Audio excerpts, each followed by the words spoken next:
Hello, I'm Adam, the learning coach at abetterpianoteacher.com. I have just been handed two very hard pieces for next Sunday that I have to play, and I thought it would be a good opportunity for me to go through with you what I am going to do to practice them, to give you a little heads up on how you might choose to practice them. Now, caveat number one, these are pieces I have played before. It's been a year and a half or 2 years since I've seen them, but I have played them before. However, they are still very difficult and it's been a long time, and I'm not sure I did that good the first time, so I want to do better this time. But what am I going to do? I have a week. Let's take a look at this music and see what I'm thinking. First, you see that I've marked this music up already because I've played it before. I've circled tough spots. So that's good. That saves me some time. All these little spots, okay? What I have done so far today is I have simply played through this piece under tempo to see if these circled spots that were tough the first time are still tough. If they are, I'm going to work them separately 3 times in a row. Do that kind of thing. Maybe work on them hands separate. One thing that's really important when you're looking at music is to try to make a distinction between what is hard to play and what is hard to read. A lot of times stuff would be not that difficult to play if it didn't look like such a mess on the page. I'll give you an example from the piece we were just looking at. This section here is not really that hard to play, but it is a mess to read. And not only is this not the best edition of the music, the printing is kind of sloppy and a little, it's a little rough to read. Also, you've got these block chords and you've got these rhythms, da, da, da, da, with syncopations in them. So if you know how to play it, it's fine, but just reading it off the page may be a little tricky. This spot here is not so terribly difficult to read, but it is a little tricky to play just because you've got arpeggios going opposite directions and you really have to know that part. Maybe that's a reading problem too. You certainly can't just read through that unless you're a very good reader. But then arpeggios going the opposite way may be confusing. Now here's something that's difficult to read and to play. It's got syncopation in the left hand.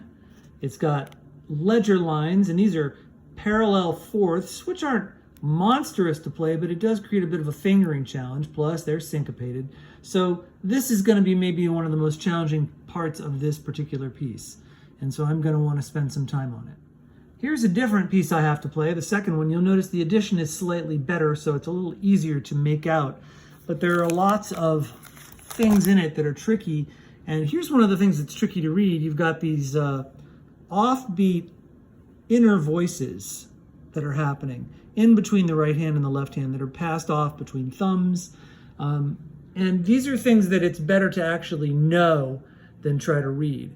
And one of the things that's helpful is to really get a handle on what is that melody so that it doesn't have to be read so much. See, from here to here, it goes from a left hand to a right hand, or at least bass clef to treble clef, and that's a G and an A. Lulu, so it's not nearly as ugly as it looks, but you got to kind of know that. If you know this is a melody, then it's much easier than if you're just trying to make it out. Here's another spot like that. You'll notice I actually put that this is the note A because it's got so many ledger lines, it's sometimes difficult for me to keep track. There's a pattern here though. It goes from A to C, a sixth, then the next one goes from A to D, a fifth, the next one A to E, a fourth, and then the next one A to F, a third. So knowing that that pattern is there helps me keep track of the music. It gives me something to think about other than what note am I doing. So now that I've got some of the challenges of this piece under my eyes, I'm going to get it under my hands. The very best thing I can do, probably since I have played it before, is to play it a lot. Play through the pieces slowly, out of tempo, 3 or 4 times a sitting, just to get familiar with them, so that I know kind of in my head and in my heart how the whole piece goes. Then little by little, as the difficult parts either do or don't come cleaner, I know what to spot work. So I'll save myself a lot of time by trying to eliminate reading difficulties, try to get through the things that just need to be refreshed, and isolate the things that need to be improved. And then finally, I've just got to, get it up to tempo. So this is how I'm going to approach these pieces this week. I hope that my ideas are helpful to you in your practicing. I'm Adam Cole, and I'm always trying to be a better piano teacher.